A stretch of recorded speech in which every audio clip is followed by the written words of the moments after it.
Bienvenido a tu programa Una Pausa en el Camino, un espacio dedicado al estudio de la Palabra de Dios con una aplicación práctica para tu vida. Mi nombre es el profesor José Javier Colón y les saludo hoy desde la Isla del Encanto, Puerto Rico.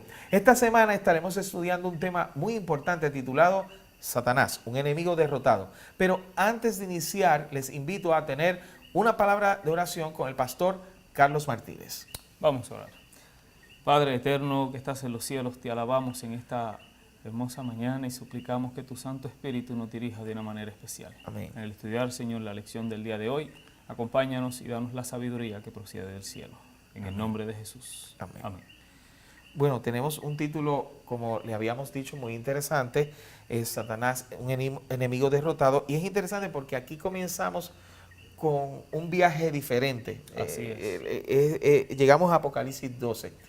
Y eso tiene una implicación bien interesante porque, por ejemplo, el capítulo 12, el versículo 11, dice, y ellos le han vencido por medio de la sangre del Cordero y de la palabra del testimonio de ellos, y menospreciaron sus vidas hasta la muerte. ¿Qué significa eso para nosotros en el día de hoy y para aquellos que nos están viendo? Fíjate, José Javier y amigos que nos ven a través de las cámaras, la implicación que tiene este pasaje es sumamente importante porque a nuestros días nos deja notar la realidad que vivió el pueblo pasado por compartir la palabra de Dios, por llevar un mensaje de luz, por llevar un mensaje de esperanza, por compartir las verdades nuevas de salvación a todo aquel que les rodeaba. Y si fuéramos a trazar un objetivo del capítulo 12 de Apocalipsis, ¿cuál sería ese objetivo a largo plazo? Básicamente debemos tener en mente que el Señor Jesús, cuando vino a esta tierra, vino a proclamar el Evangelio. El pueblo de Israel así lo hizo luego que Jesús vino a esta tierra. Y ese objetivo que Jesús nos ha dejado es el mismo, es compartir el Evangelio hoy y a todas las naciones, a donde quiera que vayamos. Entonces, podemos concluir desde ya que Satanás básicamente es un enemigo derrotado. Eso lo podemos concluir. Definitivo. Satanás es un enemigo derrotado que no tiene parte ni suerte con ninguno de nosotros. O sea que si cuando estudiamos la Biblia en Apocalipsis 12, podemos llegar a esa conclusión. Exactamente, exactamente. Entonces, por ejemplo, porque entonces mucha gente que nos está viendo, quizá esta persona que está sentada frente al televisor, tiene miedo. Apocalipsis en particular, cuando usted me está diciendo, no, sí, Satanás es un enemigo derrotado. ¿Por qué la gente le tiene miedo a estudiar el libro y piensa mucho en el enemigo en vez de Dios? Exactamente. Realmente a lo largo de la historia se ha creado mucha falacia alrededor del libro de Apocalipsis. Demasiadas películas tal vez que hablan de algún Armagedón, de alguna guerra, de algún conflicto en el cual pues se desencadena allí. Pero realmente la palabra de Dios y el hecho de tener el libro de Apocalipsis a nuestros días hoy es una bendición. No hay que tenerle miedo realmente, sino más bien debemos aceptarlo con confianza porque es la revelación de nuestro Señor Jesús, el cual abrió su corazón allá en el libro de Apocalipsis, José Javier, para que tuviéramos paz, para que tuviéramos armonía, para que tuviéramos conocimiento de lo que ha de acontecer en el tiempo final. ¿No le parece Apocalipsis 12 un resumen como de todo lo que está pasando? Si hay un resumen, ¿en qué consiste el resumen? Mira, básicamente el Apocalipsis 12 es un resumen a lo largo de la historia. Vemos allí la caída de Lucifer, vemos el nacimiento de Jesús, vemos la muerte de Jesús, vemos la resurrección y vemos a Jesús viniendo a buscar a su pueblo. Básicamente en Apocalipsis 12 vemos un resumen total de lo que el Señor quiere que tú y yo tengamos claro a largo plazo de su venida y el rescate de la raza humana. Hay un concepto que se ha presentado durante estudios anteriores de la palabra y específicamente del libro de Apocalipsis, pero este título, el gran conflicto, cuando la gente dice gran conflicto, ¿qué es eso? ¿Cómo podemos decirle a la gente, el gran conflicto tiene una definición? ¿Es esta la definición? ¿De qué trata?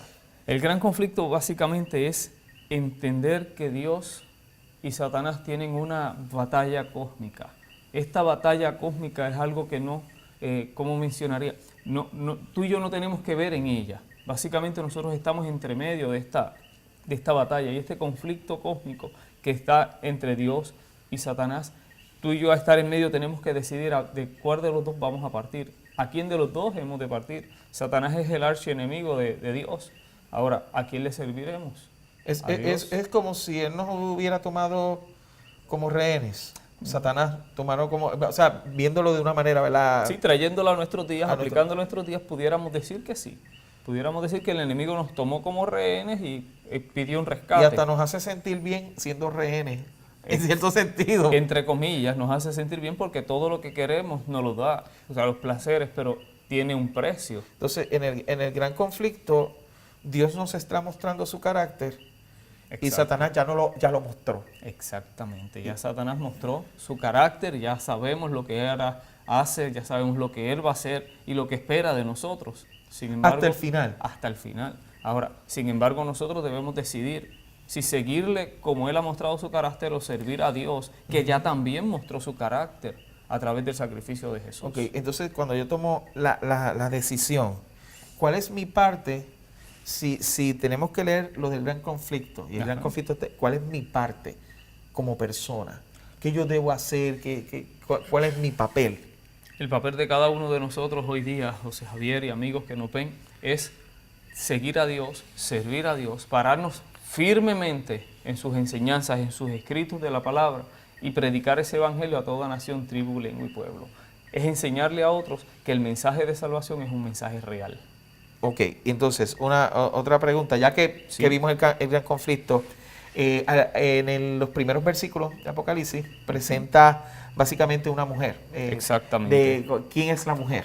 La mujer, en el tiempo pasado, la Biblia destaca que la mujer se refiere al pueblo de Israel, bueno, simbólicamente al pueblo de Israel, donde nace entonces el Mesías. O sea, es la iglesia del Antiguo Testamento que ha de proyectar a este Mesías que más adelante rescataría a la raza humana. O sea, y la iglesia que Dios quiere está hasta el final. O sea, esta iglesia que se presenta ahí. Exactamente. ¿Y por qué se distingue, básicamente?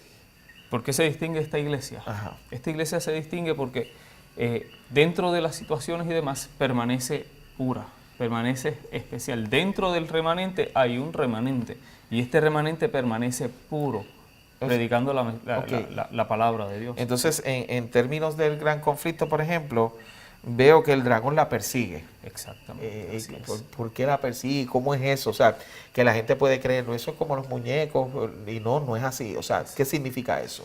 Mira, pudiéramos pensar que tal vez es que está el malo persiguiendo al bueno, pero realmente aquí vemos al enemigo de las almas buscando a la iglesia de Dios. ¿Por qué la persigue? Es tu pregunta.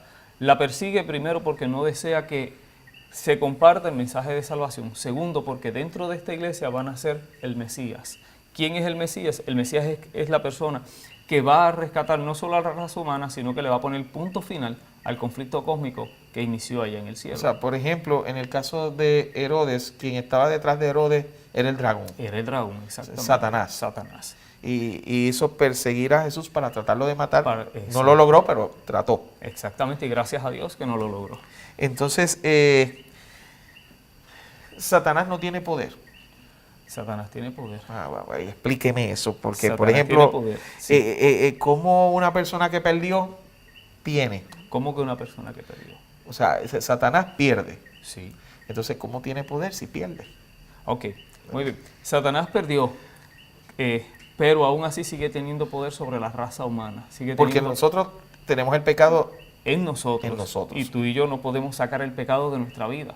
O sea, no hay nada que lo haga humanamente que tengamos que podamos sacar el pecado de nuestro ser. Así que es la única manera de vencer. Exactamente.